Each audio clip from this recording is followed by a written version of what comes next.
Hey everyone, thank you so much for joining the Behind Company Lines podcast. Today we have Julie Kring, CEO of Khepra, a company with a mission to clean up the chemicals industry. Julie, thank you so much for being on the show. I'm really excited to chat with you. As we were chatting before the show, any company working within a space that, focus on sustainability and kind of, tackling the different issues, I think it is just always exciting because a lot of the change comes from kind of a micro level and in specific private sectors that need a lot of change and disruption. And it's always exciting to hear from the founders that are building within those sectors. But before we get into all that and what you're doing at Khepra, what were you doing before you started the company? Well, the pleasure to be here first. And so I kind of have a joke that I've been the founder of Khepra since I was 15 years old. Um, and it all started, my dad was kind of like a serial entrepreneur, VP of startups kind of thing. And I saw a lot of that in my childhood. And he taught me a lot about how technology can solve problems. And then my grandma's an artist out in rural Nevada, and she had just built this beautiful house in this beautiful valley, central Nevada. And at that time, biofuels were very hot, but also they were planning on fracking that valley. My dad just kind of whispered in my ear and he's like, "Hey, Julie, do you know that we could save your grandma's land with technology?" And it was done from there. I was screwed. He Yeah. really got me with that one. I love that. I love that. What about like, I think within solution building, it's always fascinating on how to focus on tackling a specific problem. A lot of founders maybe go under the pitfalls early on being like, maybe I want to build this or build everything and don't really, go at a specific point. What in particular was your focus when you're like, okay, here's the problem. I want to tackle it. This is the solution that I want to focus on. What was that process in developing, the pollution around and what is like the focal point of, what you're working on now? Yeah. Well, it's a little cliche, but it always starts with some big thing that you care about, a big problem. Yeah. For me, it was growing up and seeing like the Koch brothers wreak havoc on the planet and several like major oil spills that gave sharks cancer and all kinds of nasty stuff. So I just really had this like deep seated hatred of petroleum when I was younger. I now have a little bit more sympathy, but I digress. Um, and so my big thing was like petroleum, and I never really Yeah. let that go. But as things progressed, when you have passion for an issue, you can get fascinated by the solutions to that issue and you get really involved, read about them, talk to people. And then you can start to get more and more niche and more specialized to a specific aspect of that problem. Um, it's also cliche to say, build to a problem, don't just build something and expect people to come. And that's very true. It's very easy to get completely just sucked in on your own ideas and you're like, this is the best thing ever in the world. Everybody's gonna want it. Um, but yeah, it's once you start from that big problem, find a little Yeah. bite-sized piece. For me, it was the petrochemicals that go into agrochemicals, which is Mm. like this very weird like slot canyon of an industry. But yeah, there's big problems in ag. There's Yeah. lots of petroleum in agrochemicals. Yeah. And for me, it's very on brand to Yeah. try and separate our food systems from petroleum. Yeah. When you talk about agrochemicals, what, for those who aren't familiar, what does that mean? Yeah. Are they the chemicals that we use to grow crops or is it a part of the soil? What part of the chemicals are being disrupted by the petroleum products? Yeah, yeah. So industrial agriculture takes a lot of different inputs. There are fertilizers, there are herbicides, there are pesticides, and it's all important for being able to create the crop yields that are sufficient for feeding entire nations, exporting massive amounts of grain all across the world. It's a huge, huge system, and it is unfortunately completely resting on a foundation of petrochemicals. Um, and there are active ingredients like the thing that kills the pest, or kills the dandelion. But then there's also all these other things that are in the mix that can be used to actually reduce the amount of active ingredient you need. They can be used to kind of like spread it out over a field better and have it be higher performing.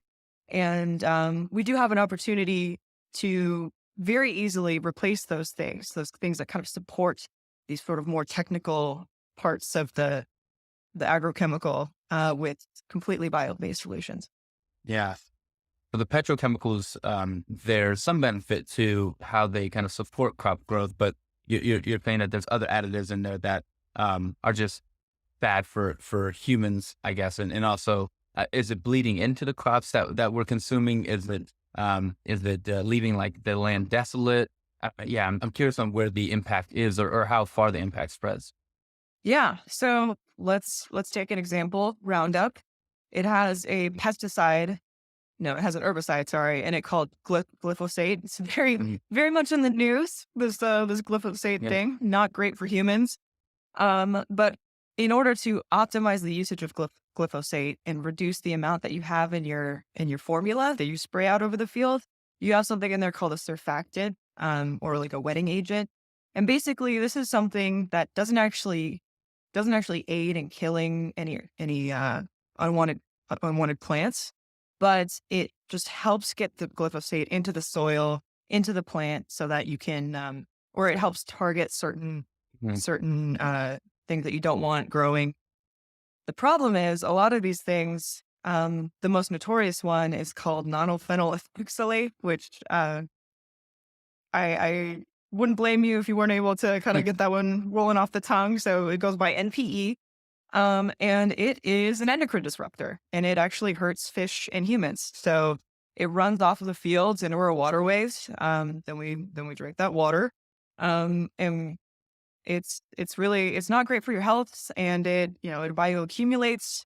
And that for me is like the real unifying reason why we should get rid of as many petrochemicals as possible, because the sustainability aspect is huge, of course, carbon Yeah. emissions and all of that. But the real underlying reason is like it's actually killing us. It's accumulating in our bodies and causing problems. Yeah. Well, why are companies using it? Is it cheaper? Is it just like what people use and it's like the standard, so it's become kind of more adopted? Yeah. With it being so detrimental to our health, is it because it's a monetary aspect, or is it just what people use and they don't want to change? It's a highly nuanced issue. This is where Mhm. my sympathy for petrochemical companies kind of comes in. Is petrochemicals are generally speaking much cheaper than like bio-based alternatives. Yeah. And when you're dealing with large food systems, differences in pennies actually does add up. And so, if you have a large premium that you're paying for a healthier, cleaner surfactant, then that's raising the price of food, and that's actually impacting lower income people. And it's not just about profit; it is actually about being able to get food to people. Um, and the other issue is petroleum is just so ubiquitous, and these supply chains for petroleum are massive.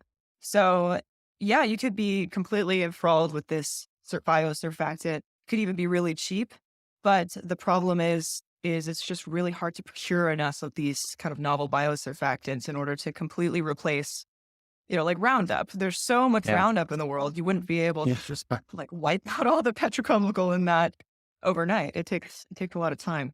Yeah. And then where are we in the timeline? Is it a manufacturing issue with these bio replacements for the petrochemicals, or is it kind of we're waiting for the cascade effect for other companies to adopt it? Yeah, is it a supply issue? Is it an adoption issue? Where are we kind of in that timeline? I would say that it's a chicken and egg problem, but Mm, sentiments are changing quite rapidly. So 10 years ago, it really actually wasn't that much of a priority to pick green alternatives and not poison the water. But the general zeitgeist around creating these products has changed quite a bit. Governing bodies such as the EU have tightened their restrictions on what goes into these chemicals. Um, and and even in the US, we're also kind of tightening the way that we use specifically NPE. Um, but yeah, I think large companies in particular, are more willing to absorb those costs now. yeah. 10 years ago, it certainly wasn't the case. Um, but, you know, the regulatory side is what makes these things much more Yeah. easy to adopt. Yeah. What are some of the benefits that the larger companies are seeing from taking on these costs? I'm assuming it's like the whole organic movement. Once they were within the guidelines of being organic, and we all kind of know what those guidelines are. Some of them are very clear, some of them are a little gray. But it ended up creating a brand trust with a lot of consumers. What are the benefits that companies are seeing adopting these new chemicals into their processes with whether it's Roundup or other petrochemicals? Are they seeing any benefits, or are those and if they are, what are they? Yeah, I would say it can be an individualized benefit sometimes. Yeah. Um, a lot of the times, the people who are making formulations, building equipment for, extracting petrochemicals, like they have kids and they know what they're doing.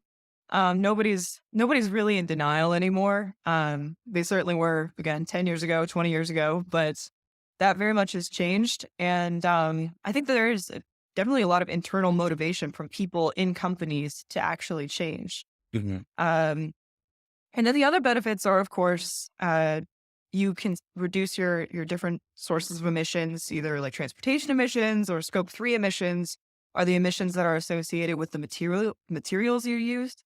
So just kind of anecdotally, IKEA set all of these goals for sustainability and they started buying carbon credits and they reduced their transportation emissions. And then they were like, oh, we actually can't meet our goals unless we change the fundamental materials that we build our furniture out of.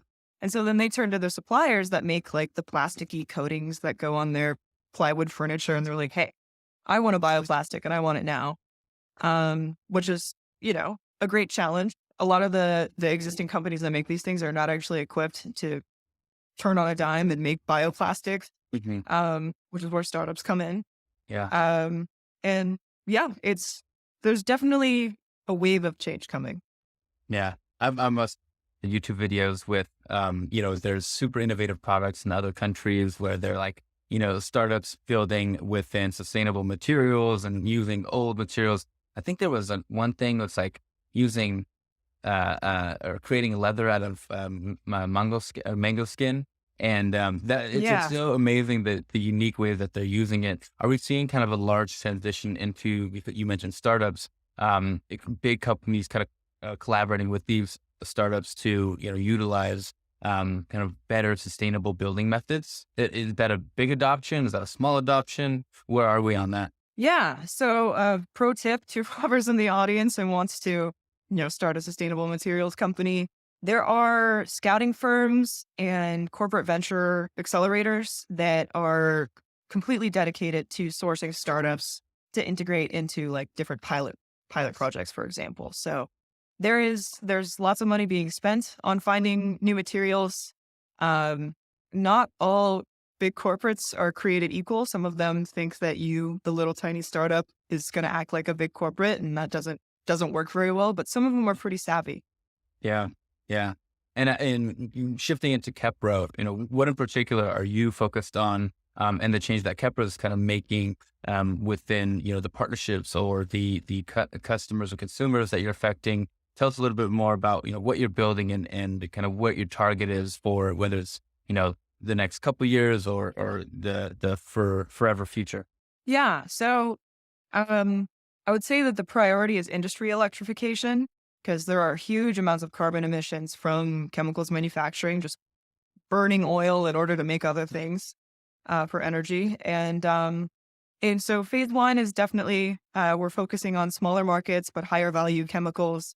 The tagline for that one would be we're making higher profit carbon sequestration. So what that means is we take sawdust and we break it up into its kind of two parts. And we take one of those parts and we turn it into the part that goes into the agrochemical, and that, is kind of high margin. And then the other part actually becomes a product that's a lot like biochar. So it increases carbon in the soil, it sequesters carbon. It's just all around, good for farmers, good for soil health, and it generates carbon credits. It's durable carbon sequestration. So you Yeah. kind of have one benefit of creating a carbon negative chemical. And on the other hand, you're also supporting a system for soil carbon MRV. Yeah. And then the third phase, and this is my like megalomaniacal master plan, is to build a big reactor and get into the kind of heavy duty things like ammonia and fuels and that sort of thing. It's incredible the way, I feel like there's going to be a huge influx in biochemistry and ways to use existing and more sustainable natural materials, and use kind of all of its parts. We think about cultures who are very much, when they kill an animal, for instance. If you're vegan, I'm sorry. But they use all the parts and components of it. I come from a Mexican culture where we use every bit of any animal that we choose to share with the family. And it's exciting to see people doing that with materials, whether it's sawdust or otherwise.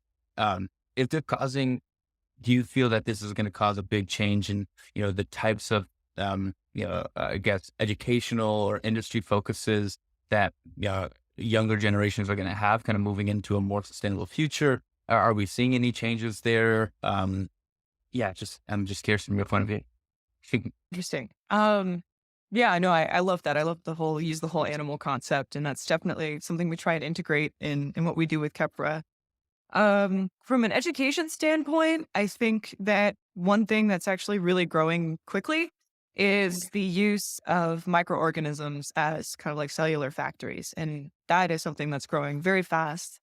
It has its challenges for sure, but it is also, a very sustainable option for making things like plastics or even eating plastics. Not humans eating plastics. Yeah, my But yeah, I think that's an incredible field. I think that there's a lot of different approaches to making bio-based materials, or sustainable materials. And you can come at it like I have from the biorefinery aspect, where it's all about refining the biomass into different valuable co-products. Or you can go about it from the sort of microbial aspect, the bioreactor aspect, and grow things from just like sugars and bacteria. And I think that's really cool. And I would say like the sky's the limit. And, if you're a physicist, we need you. If you're a chemist, we need you. If you're a biologist, we need you.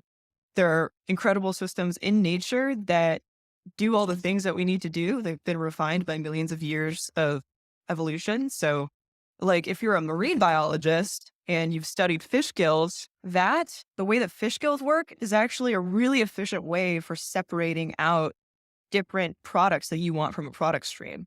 They call it cross flow filtration, where you Yeah. play with the different levels of concentration of particle that you want to pull out. And that's how fish actually can source oxygen from water since it's in such low concentration. So it's, I draw a diagram for you. It's really cool. Yeah, skills are actually really useful in industry. It's incredible how, everything can be taken from different disciplines. So there's like this cross discipline sharing that's having a really exciting renaissance. Especially in post COVID, everything is kind of even further pushed online, and the sharing of information is that much more exciting. People are getting super creative. Web3 is coming about, so there's going to be even more collaboration, community building that can be, ultimately, I think, cause a lot of positive, impact and change over time. I'm curious, building within this space and working within the partners that you do, like what's particularly hard about your job? What's hard about my job? Just everything. No, I think one of the really key things is staying focused. It's really easy to want to just kind of go down all these different paths and kind of like spray and pray, but you gotta have to stick to your guns and actually just do something with laser focus. Otherwise, you're not really gonna get anywhere in a meaningful amount of time. And I think that's just general advice for founders is you will have lots of different opportunities to apply your technology to lots of different things.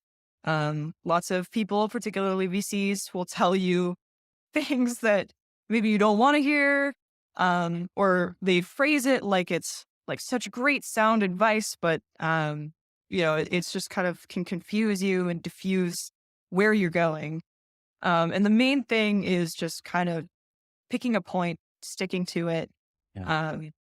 Taking advice, of course, like don't have your ears closed, but you have to be able to rationalize and justify all the steps that you're taking to get to that point and justify the end point. So Yeah.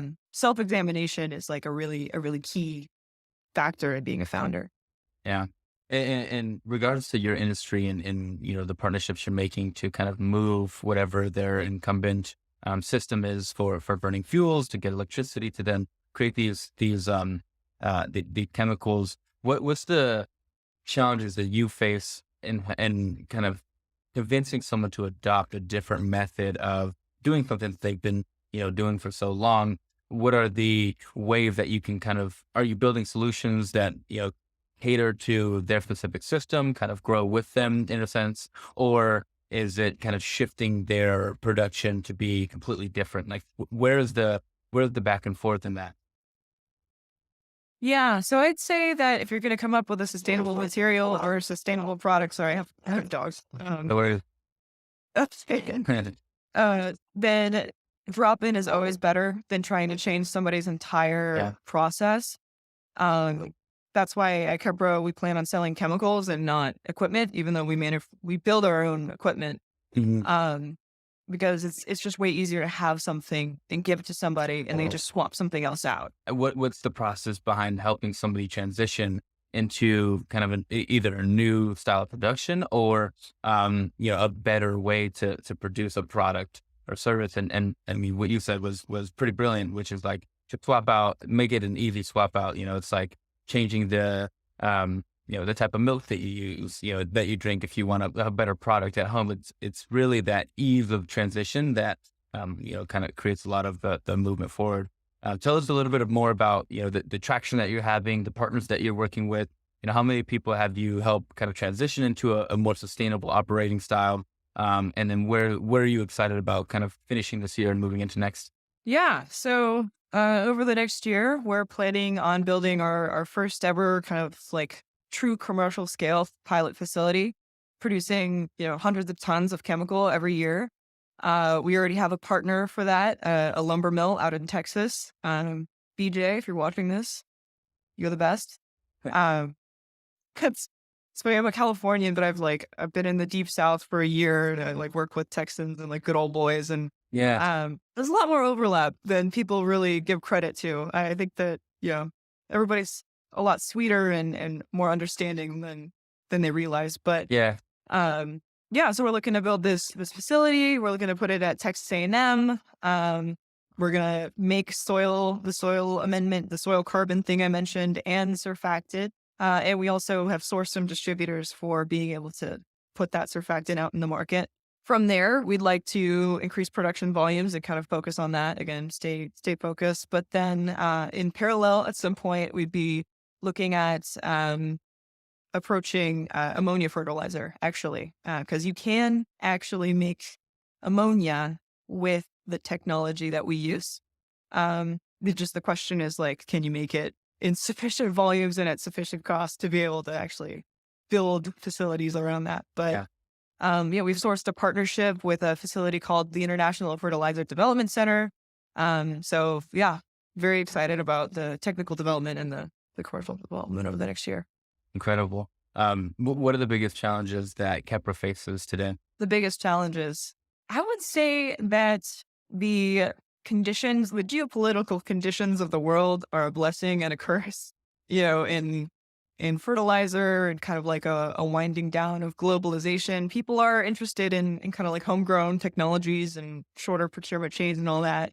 And if we can make fertilizer, that's great because a lot of fertilizer is actually made in Russia, and it's a little bit problematic right now.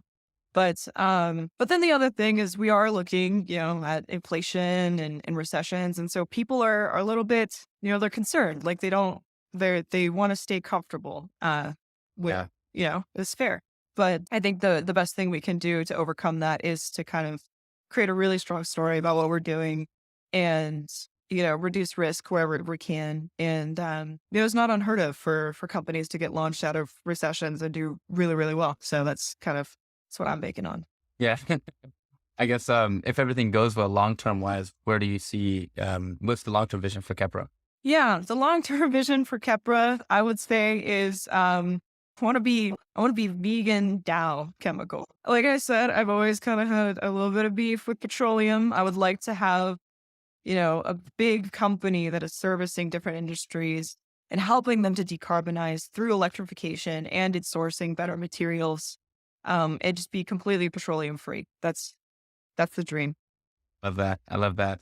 I always like to ask this question as one for selfish research, but also for my audience as well to get little bits of information and ways to focus on where to learn. What books or people, whether it's early in your career or currently, have influenced you the most?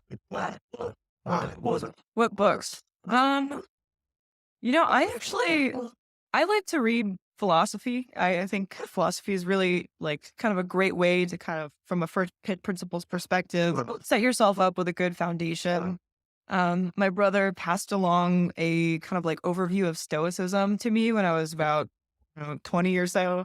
And that really helped me just like become an adult, basically. And yeah, I think like one thing that is actually, really well respected in this world still is somebody who has principles and like a Yeah. floor of principles. So those principles can be whatever you want. I mean not whatever you want, like some things people don't really like. But if you stick to like things like how do I be a more honest person? How do I be a more have greater integrity? Yeah. Um and then you just kind of investigate that, like I said, self-examination is a really important thing. Um and yeah, I think Stoicism, Seneca. I've also liked Carl Jung. He's kind of like I opened the Carl Jung books and I like read a little bit of it and then I got lost and then I had to read it again. And every time I read it, I get a little bit further, but Yeah. it just takes some time. Um, but yeah. Oh, and the number one book I would recommend to everybody in this day and age where people are increasingly lonely and we've got like weird internet subcultures of like I don't know, incel alpha male, I don't know, all that weird stuff on the internet. Yes. There's a bell hooks book called All About Love, and she creates a framework for how to live up love as an action. And that completely changed my life.